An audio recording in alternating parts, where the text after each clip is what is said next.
Hai guys, selamat datang di channel Niko Bagus. Hari ini kita membahas tentang adanya file yang menghebohkan dunia, yaitu file Jeffrey Epstein, yang mana mengatakan bahwa file Jeffrey Epstein ini sangat berbahaya kalau kita mendalami isinya. Apa sih isi dari file dari Jeffrey Epstein ini? Kita lihat dulu cuplikan. Epstein Files, nah gue gak akan jelasin secara detail karena butuh banyak video untuk ngejelasin semua filesnya. Kedua, gue kalau misalkan bahas secara detail, gue takut TikTok gue kena ban. Buat yang belum tahu, gue bakal rangkum secara general buat kalian. Jadi Epstein Files itu adalah kumpulan dokumen-dokumen berisi kejahatan yang dilakukan oleh Jeffrey Epstein. Dan bisa berkaitan dengan nama-nama elit global dan juga nama-nama public figure. Kalau kamu tahu PDD, ini tuh kasusnya tuh dia di atasnya gitu levelnya.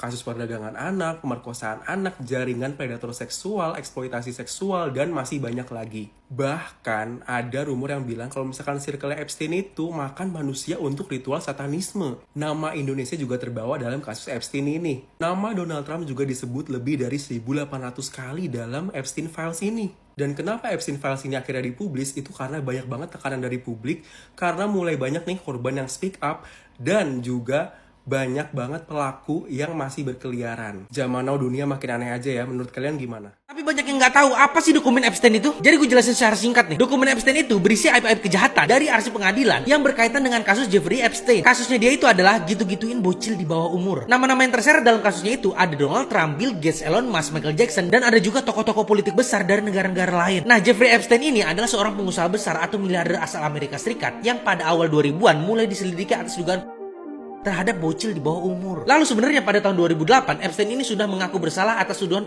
yang melibatkan bocil-bocil di Florida. Ia menjalani hukuman penjara yang ringan banget, yang hanya dijatuhin hukuman 18 bulan penjara doang. Udah gitu dengan skema work release, yang artinya dia boleh bekerja di luar penjara pada siang hari. Akhirnya penanganan kasus ini kemudian banyak dikritik dari publik karena dianggap terlalu lembek. Nah, terus pada tahun 2019, Epstein kembali ditangkap oleh otoritas federal Amerika Serikat dengan dakwaan manusia dan eksploitasi seksual bocil-bocil. Namun sebelum proses persidangan berlangsung, Epstein di dalam tahanan menggunakan kain spraynya sendiri. Tapi ya publik nggak mau percaya langsung hal itu kan. Banyak teori bahwa sebenarnya dia masih hidup, hanya memalsukan kematiannya saja. Masa iya kasus sebesar ini penjagaan di dalam selnya nggak ketat? Seiring berjalannya waktu, pada Desember 2025, karena tuntutan publik yang besar, akhirnya pengadilan Amerika Serikat membuka dokumen yang sebelumnya disegel. Dokumen-dokumen inilah yang dikenal publik sebagai dokumen Epstein. Isinya mencakup kesaksian, catatan perjalanan, dan penyebutan nama berbagai pihak yang tidak asing di kuping kita. Banyak banget, ada mantan presiden, pangeran, miliarder, artis, dan lain-lain. Bahkan yang bikin miris juga, ada dugaan potongan kain kiswah Kabah yang dikirim ke Epstein untuk digunakan ya gitu dah, ngeri banget ya kalau menurut.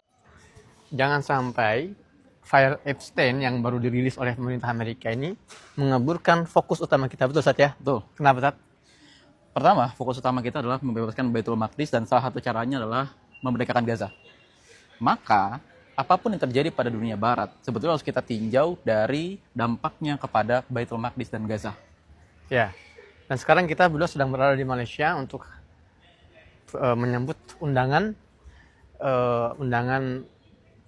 konferensi ulama Asia Pasifik ya. Betul. Terutama membahas Palestina. Dan insya Allah kita akan membahas langkah-langkah strategis untuk bagaimana umat ini memperjuangkan Palestina dengan progresif. Betul. Gitu ya. Dan teman-teman, persiapkan diri kita, persiapkan keluarga kita, karena kita berada dalam pusaran konflik itu. Indonesia sudah benar-benar dekat dengan konflik, meskipun jarak kita jauh, namun nama kita sudah berada di pusaran konflik itu. Ya, jadi teman-teman, himpunan ulama atau datang kita ke acara kumpulan ulama dunia itu juga berfungsi sebagai sarana untuk melihat apa yang dipikirkan dunia tentang Baitul Maqdis. Ya. Apakah kita sudah sama dengan mereka atau kita lebih maju atau justru kita ketinggalan jauh? Kita akan tahu jawabannya di Kuala Lumpur. Assalamualaikum. Antara Baal dengan kejahatan Jeffrey Epstein. Sebelumnya gue mau infokan kalau konten gue ini berdasarkan dari beberapa sumber, termasuk Epstein's Files resmi dari website pemerintah US, epsco.com yang merupakan website dengan isi database research berasal dari seluruh dunia. Ada artikel nasional dan internasional, serta teori konspirasi yang beredar di YouTube ataupun di X. Lanjut, jadi nama Baal itu muncul di Epstein's Files sebanyak 42 kali, dan salah satunya itu dinarasikan sebagai nama banknya Jeffrey Epstein. Walaupun ada yang bilang juga bahwa ini merupakan kesalahan pengetikan. Nah, Baal itu merupakan dewa yang terkenal karena mendatangkan kesuburan serta kemakmuran. Baal hingga saat ini masih dipercaya oleh sebagian bangsa Yahudi. Baal ini jangan sampai dibuat marah. Kalau marah itu bakal mendatangkan kemalangan. Nah, biar Baal itu nggak marah, Pengikutnya itu melakukan sebuah ritual pengorbanan. Yang dikorbankan itu bisa hewan ataupun manusia.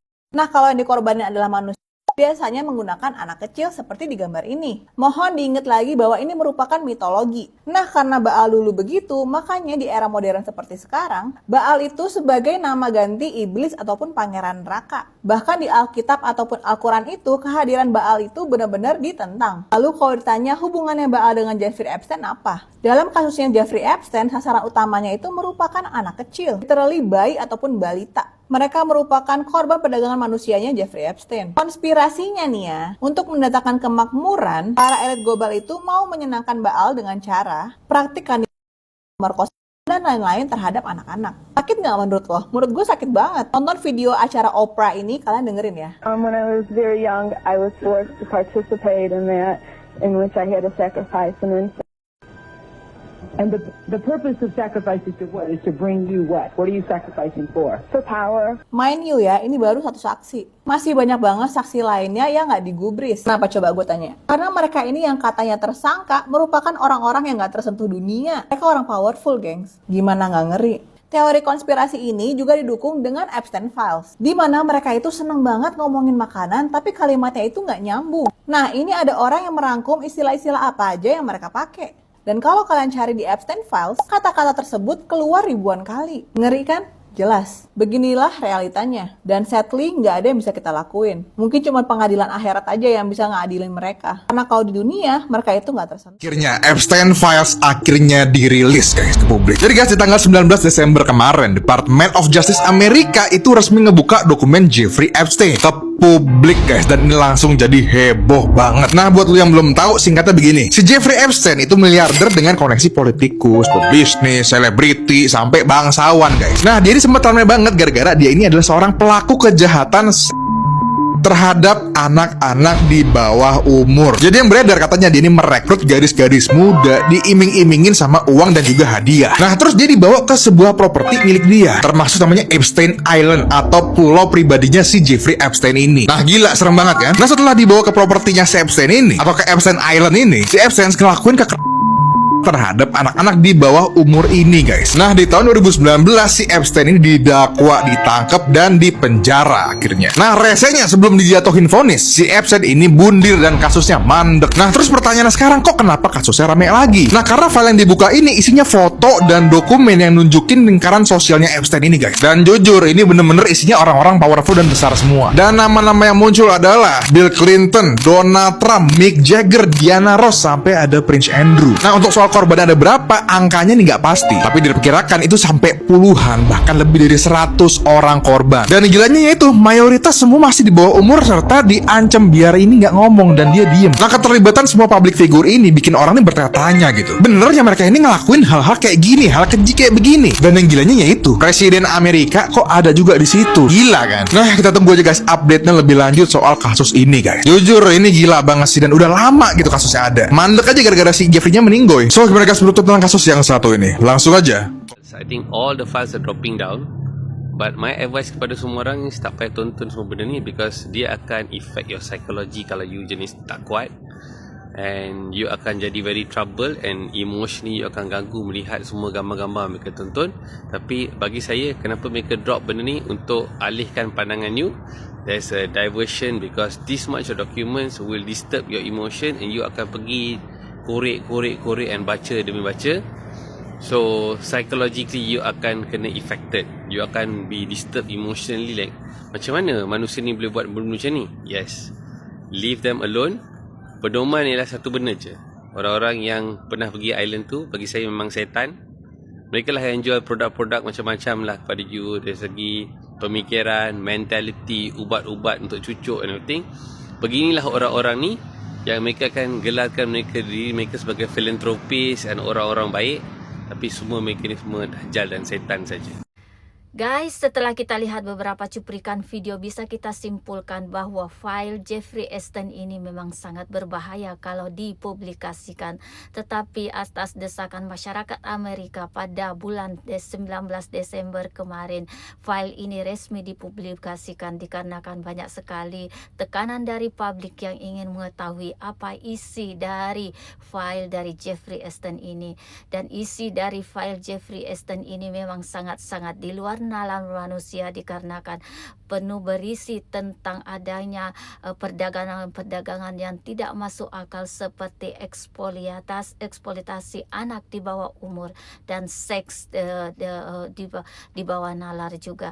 Dan yang lebih menyedihkan lagi, katanya ini terkait dengan orang-orang penting dunia seperti Presiden Amerika Donald Trump maupun Bill Gates dan Elon Musk. Jadi file ini sebenarnya sangat berbahaya dan tidak mau dipublikasikan, tetapi masyarakat luas ingin mengetahuinya, akhirnya dipublikasikan juga, guys. Dan video terakhir mengatakan bahwa jangan melihat maupun memahami isi dari file dari Jeffrey Epstein ini, karena kalau kurang kuat akan bisa berpengaruh kepada psikologi maupun kejiwaan manusia.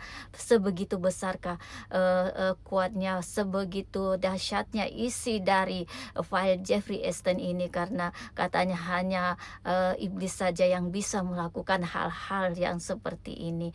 Bagaimana menurutmu guys? Apakah memang kalau kita melihat ataupun mendengar maupun memahami dari isi dari file Jeffrey Epstein ini bisa mempengaruhi kejiwaan kita? Tulis pendapatmu di kolom komentar. Jangan lupa subscribe, yang belum subscribe jangan lupa like dan share. Terima kasih.